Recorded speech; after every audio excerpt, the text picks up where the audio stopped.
जो एहसास हुआ वो ठंड थी। ऐसी ठंड जो त्वचा से नहीं बल्कि हड्डियों के भीतर से उठती है। फिर एक भारीपन महसूस हुआ, जैसे शरीर किसी और का हो। हरिओम की आंखें खुली, या शायद हैरी की। ऊपर आसमान था, लेकिन वो आसमान उसने पहले कभी नहीं देखा था। हल्का स्लेटी, जैसे किसी ने नीले रंग में धातु घोल दी हो।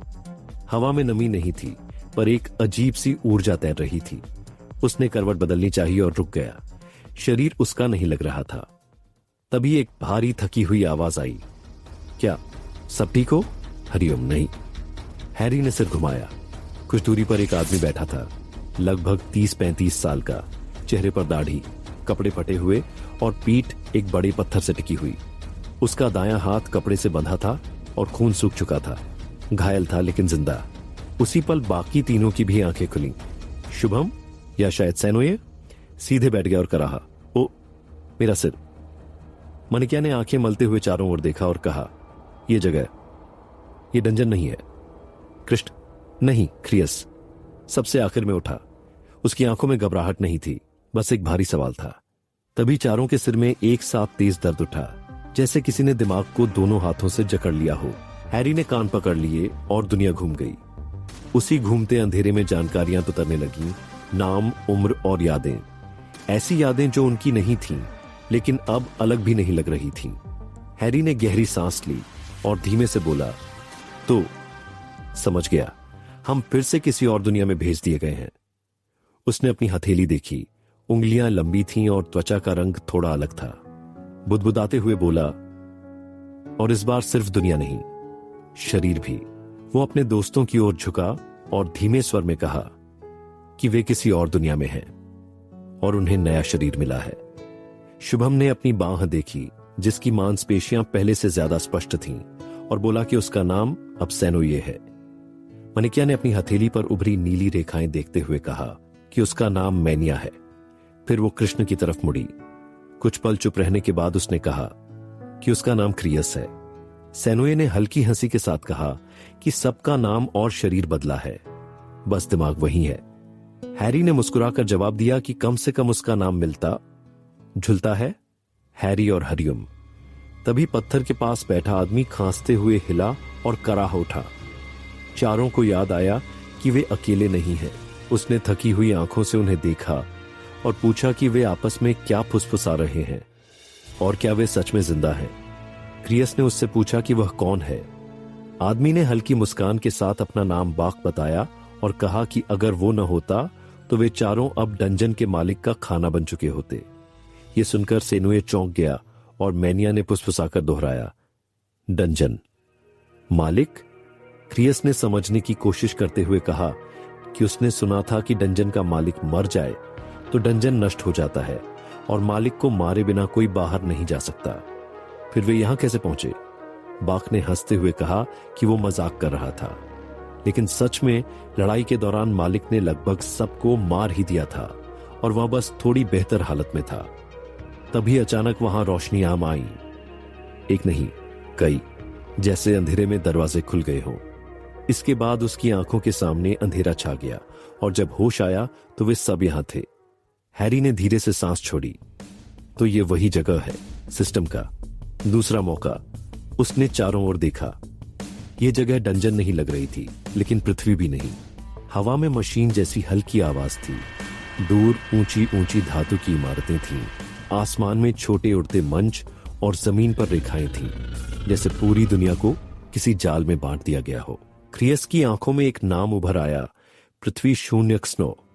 बाक ने उन्हें देखते हुए कहा कि वे नए लगते हैं और शायद अभी तक नहीं जानते कि यहां मरने का मतलब क्या होता है। हैरी ने पूछा कि उसका क्या मतलब है।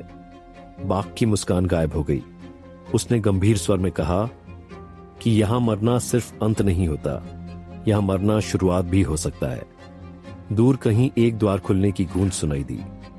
आसमान में काली दरार धीरे धीरे फैल रही थी और उसके उस पार कुछ हिल रहा था। चारों चुप थे, लेकिन सबने एक साथ महसूस किया, यह दुनिया उन्हें जान चुकी है। हंटर्स हेडक्वार्टर के बाहर आज भी वही हलचल थी। भारी बूटों की आवाज, हथियारों की खनक और हवा में तैरती गेट एनर्जी की हल्की सी गूंज चारों ओर फैली हुई थी। नीले रंग का एक विशाल पोर्टल धीरे धीरे घूम रहा था, जैसे किसी और दुनिया की सांसें यहीं तक आ रही हो। तभी पीछे से आवाज आई, सुनो बाक। बाक ने पलटकर देखा और उसकी आंखों में एक पल के लिए सच्ची हैरानी आ गई। अरे किम? वो हंस पड़ा। इतने दिनों बाद? मुझे तो लगा था तुम शिकार करना छोड़ चुके हो। किम ने हल्की मुस्कान दी। चेहरे पर थकान थी, लेकिन आंखों में कुछ और भी। उसने कहा कि काम की वजह से और शायद इसलिए भी कि वह एक बार फिर बाप बनने वाला है। बाक की हंसी इस बार थोड़ी नरम थी। उसने कहा कि अगर आज की जंग ठीक रही तो पैसे भी ठीक ठाक मिल जाएंगे। किम ने सिर खुजाते हुए बताया कि न जाने क्यों आज उसे ज्यादा डर लग रहा है और उसे समझ नहीं आ रहा कि उसमें अब पहले जैसी बात बची भी है या नहीं। हालांकि पहले भी वह कोई खास नहीं था। बाक ने उसके कंधे पर थपकी दी और बोला कि यह सब सोचने का समय नहीं है। उसी वक्त थोड़ा आगे एक दुबला सा लड़का हल्के रंग की जैकेट पहने खड़ा था, हाथ में एक छोटा सा चाकू लिए, जो किसी हथियार से ज्यादा एक आदत जैसा लग रहा था। पास से गुजरते दो हंटर्स बोले कि ये तो हैरी है और इतनी ठंड में भी यहां आ गया। हैरी यानी हरिओम हल्की हंसी के साथ बोला कि उसे सबके साथ दोबारा काम करने का मन हो गया। बाक ने उसे देख लिया और चिल्लाकर बुलाया। हैरी पास आया तो बाक ने आंख दबाकर पूछा कि आने से पहले कुछ खाया था ना? हैरी ने सीधा जवाब दिया कि हां, भरपेट। किम ने झुककर उसे देखा और मजाक में पूछा कि ये कोई नई मिसाइल है क्या? हर कोई इसी से क्यों पूछ रहा है? बाक हंस पड़ा और बोला कि ये तो 2 चुटकी बारूद भी नहीं है। फिर उसने धीमी आवाज में बताया कि जब उनकी टीम बिखर गई थी तब कुछ नए लोग आए थे और उन्हीं में से एक है हैरी, जिसे सब सबसे कमजोर हंटर कहते हैं। किम हैरान हुआ और पूछा कि सबसे ताकतवर नहीं? बाक ने सिर हिलाकर कहा कि एक मामूली ई रैंक की लड़ाई में ही हैरी हॉस्पिटल पहुंच गया था और तब से उसे सबसे कमजोर हंटर माना जाता है। किम ने हैरी को ऊपर से नीचे तक देखा और हंसते हुए कहा कि इतना बड़ा नमूना। बाक ने भी मजाक उड़ाया कि सोचो, ये जिस भी शिकार पर जाता होगा वो कितना छोटा होता होगा। बाक ने फुसफुसाकर कहा कि धीरे बोलो वरना सुन लेगा, लेकिन देर हो चुकी थी। हैरी ने सांस छोड़ते हुए कहा कि अब तो सुन ही लिया है। उसकी नजर जमीन पर थी और उसके मन में पुराने शरीर की यादें घूम रही थीं कि लोग गलत नहीं कह रहे। तभी उसके भीतर मणिक्या की आवाज गूंजी, जिसने पूछा कि उसने यहां क्यों बुलाया। हैरी ने मन में कहा कि अब वे अलग पहचान में हैं और पिछली जिंदगी को यहीं छोड़ देना चाहिए। उन्हें अपनी नई जिंदगी पर ध्यान देना चाहिए। अब जूही बन चुकी मणिक्या ने जवाब दिया कि शायद वह सही कह रहा है। तभी बाहर से आवाज आई कि वे हंट पर जा रहे हैं और उन्हें एक हीलर चाहिए। किम ने जूही से पूछा कि क्या वह साथ चलेगी और उसने बिना सोचे हाँ कह दी। साथ ही कहा कि क्रियस और सेनोए को भी बुला ले। हैरी ने सिर हिलाकर कहा कि वे दोनों भी ज्वाइन करने वाले हैं। किम ने हैरी से कहा कि उसने सुना था वह हॉस्पिटल में था। हैरी ने कंधे उचकाते हुए बताया कि बस एक ई रैंक की गुफा थी, इसलिए वही घायल हुआ। जूही ने पूछा कि वहां कोई हीलर नहीं था क्या?